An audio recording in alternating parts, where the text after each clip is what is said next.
Nah, itu kan kalau orang bohong terus-menerus kan akhirnya berkata benar itu nggak dipercaya. Tapi kenapa tidak berlaku di pemerintah kita ini?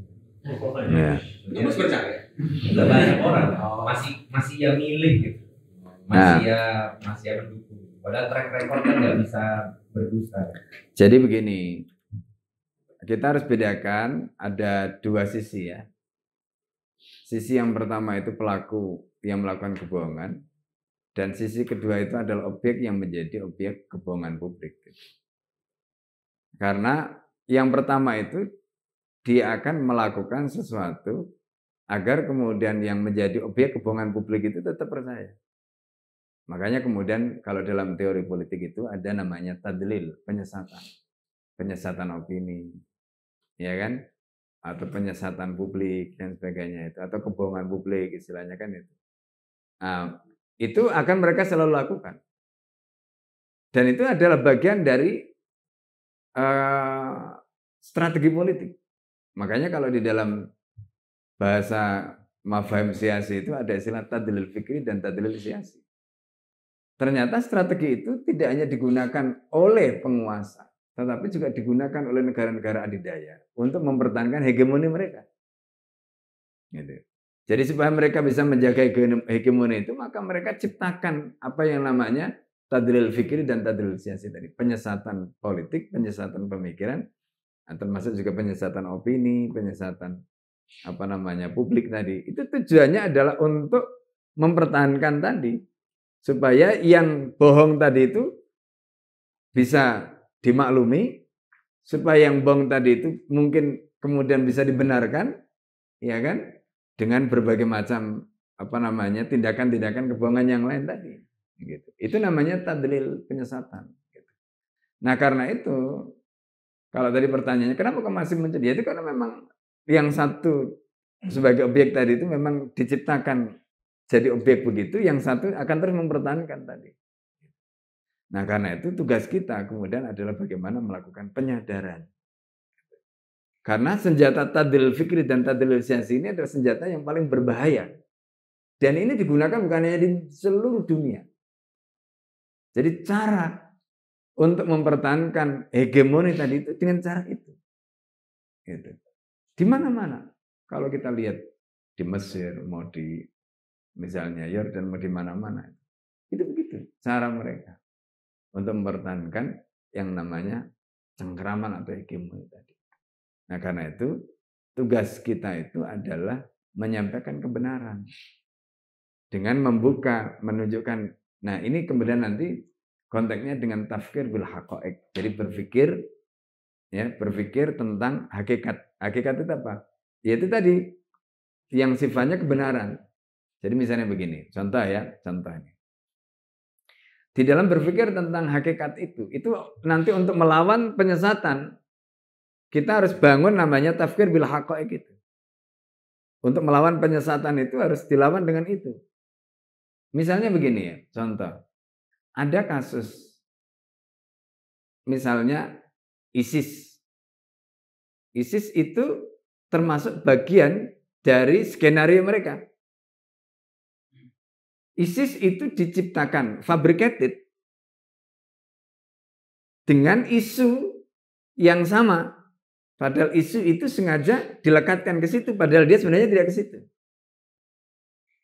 Paham maksudnya?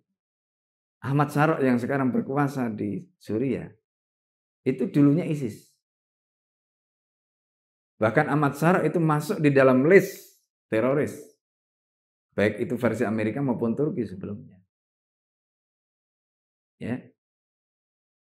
Nah, tapi di sisi lain memang ada yang memang berjuang untuk menegakkan Islam yang beneran nih. Gitu. Nah, pertanyaannya kemudian untuk apa dia menciptakan ini tadi? Itu namanya lisorfi anil hakiko. Jadi agar orang itu dia teralihkan. Jadi yang harusnya mendukung ini yang benar, yang jujur tadi. Itu akhirnya orang itu awalnya nggak mendukung. Karena ada ini yang jahat, yang kejam, yang rusak tadi. Yang fabricated tadi. Dengan isu yang sama. Ya kan? Paham ya? Nah, itu sebenarnya adalah bagian dari tadlil, penyesatan, opini penyesatan politik. Dan itu sering dilakukan.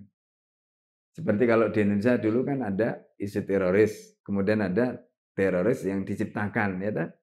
Lalu kemudian dipakai untuk menstigmasi orang lain yang punya karakter atau tujuan atau slogan atau ini yang sama, kan begitu. Itu namanya lisarfi anil haqaiq, untuk mengalihkan dari hakikat yang sebenarnya. Gitu. Dan itu bagian dari permainan dalam dunia brainwash, ya, cuci otak. Itu bagian dari strategi yang dilakukan oleh penjajah. Nah, menariknya kemudian bahwa ini orang akhirnya tahu ternyata ini fabricated. Buktinya apa? Bayangkan bagaimana orang yang awalnya masuk list teroris, masuk ini itu, tiba-tiba kemudian diterima oleh semua pihak. Dan sekarang nggak ada satupun yang mengatakan dia teroris. Aneh, ya kan? Ya gimana nggak aneh, wong yang bikin dia teroris juga dia, yang bikin dia begitu juga dia. Artinya apa? Dia itu sebenarnya adalah bagian dari boneka. Paham ya? Bagian dari boneka. Hanya kemudian kapan dia dilabeli begini, kapan dilabeli begini, terserah yang ngasih label. Paham itu?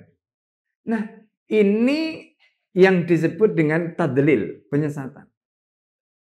Nah, tadlil seperti ini itu bisa kita patahkan.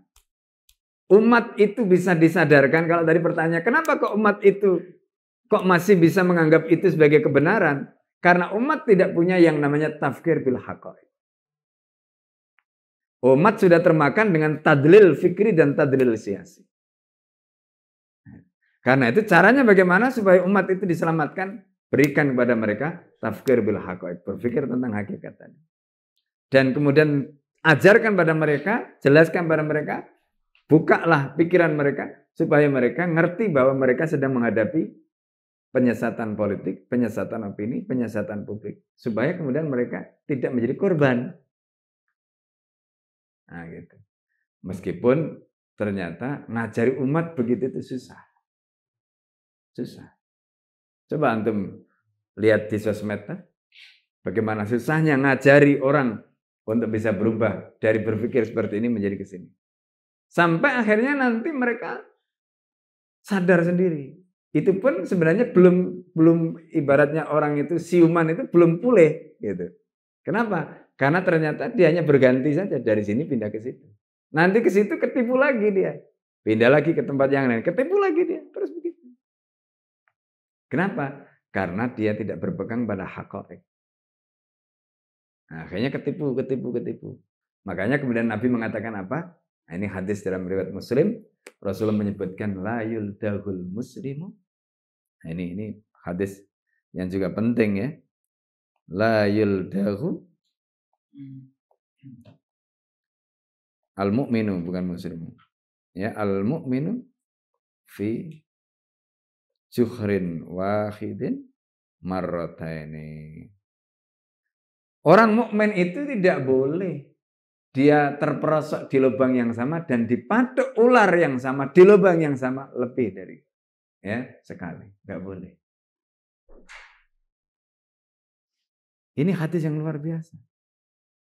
Kalau ada orang mukmin sampai terperosok di lubang yang sama, dipatuk ular yang sama, di lubang yang sama, lebih dari sekali, itu goblok sekali. Bodoh sekali.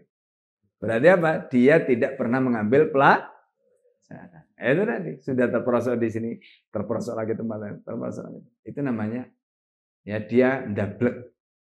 Ya, dungu kebangetan dungunya. Itu makanya Rasulullah menyebutkan la yuldahul mu'minu fi juhrin wahidin marratain.